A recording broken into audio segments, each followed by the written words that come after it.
what do we want to say? Life becomes extremely polarized and directed by those moralistic schemata that first of all classify things, events, and people in terms of good or bad, and therefore everything follows from that. So there is no things that are beautiful or ugly. There are no things that are pleasant or unpleasant. The only important thing is whether she is of them or she is of us.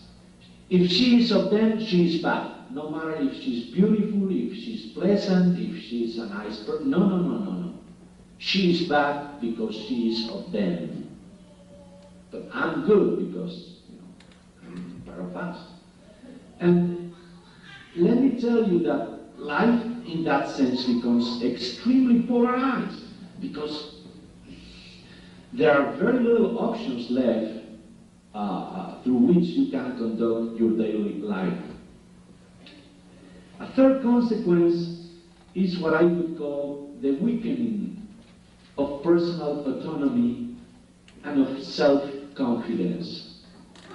People are looking after indications, orientations as to how proceed in public, because otherwise they can get into trouble.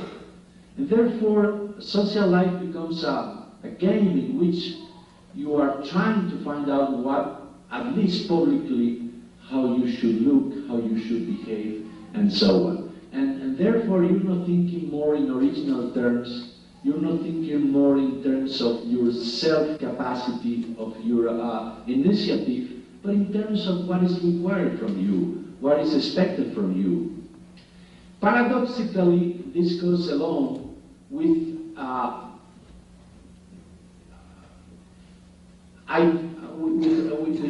reinforcement of individualism.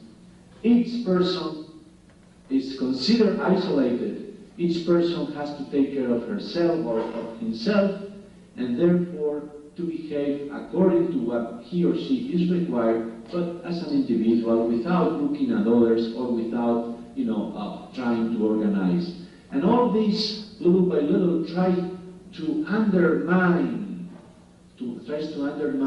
the self-confidence of people in their own resources. And that's why all kind of organization is considered subversive. And in fact, a beautiful development is to observe that the Salvadoran people during the last year has multiplied its way of organizing and its way of asserting their self-confidence in each other. But the political terrorism, and that's why I think political terrorism has failed, was aimed at weakening the self-confidence of people and isolating people, so they could not get organized. And finally, a final socio-psychological consequence, very drastic one, and one that goes along with other circumstances, is the devaluation of human life. Human life in El Salvador is worth nothing. It can be lost any moment, it can be taken any moment, and nobody cares. If one of us is killed today, tomorrow there will be some people who will cry, and that's it. And the following day, well, one more. I mean, after 9 years of civil war, after more than 10 years of political terrorism, Salvadoran life is no worth. And then it's quite normal that if a North American citizen is killed in El Salvador, that event is much more important than if 10,000 Salvadorans are killed, because North American is a human person, a Salvadoran is a subhuman. In any case, our lives have been continuously eroded of their value because this continuous policy of political terrorism. So this is a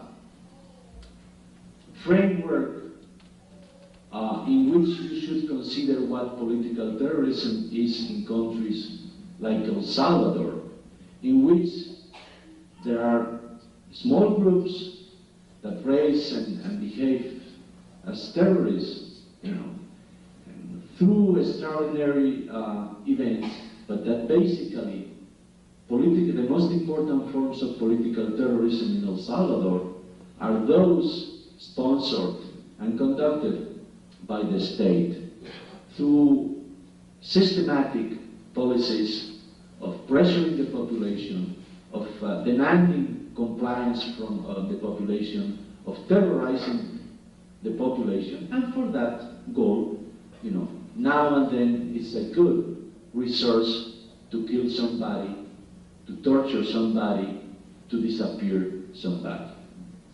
Thank you. I took some notes, but basically the issues with which we have dealt are not very pleasant. And I was looking at you and seeing in your faces that you were not having a good time. Neither we.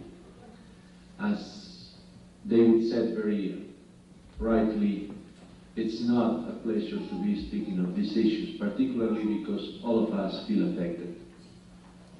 And also because for many of these problems that we have presented here, some of those problems, there are no good solutions. And I think that an emphasis that all of us have made, and it's important, and we want to translate this emphasis to you, is to say that these are not just sheer psychological individual problems, but that these are psychosocial problems and socio-political problems, and therefore that even if you are not personally affected, you are also socially responsible for these problems. And I think that the fact that you have come here, it's important to take your share of responsibility as we have done. So if I would end up all this by saying why this emphasis on the social dimensions of torture, disappearances, abduction, terrorism. Let me put it in these terms, applied to El Salvador. Because for every tortured Salvadoran, there is at least 1,000 people paralyzed by terror. For every killed Salvadoran, there are at least 10,000 people who are violently forced to abdicate from their personal options and values. For every disappeared person, there are at least 100,000 Salvadorans who are systematically denied the right to conduct their own lives and to determine their life projects. And that's why we think that even speaking of very deep psychological problems, we are talking about political problems.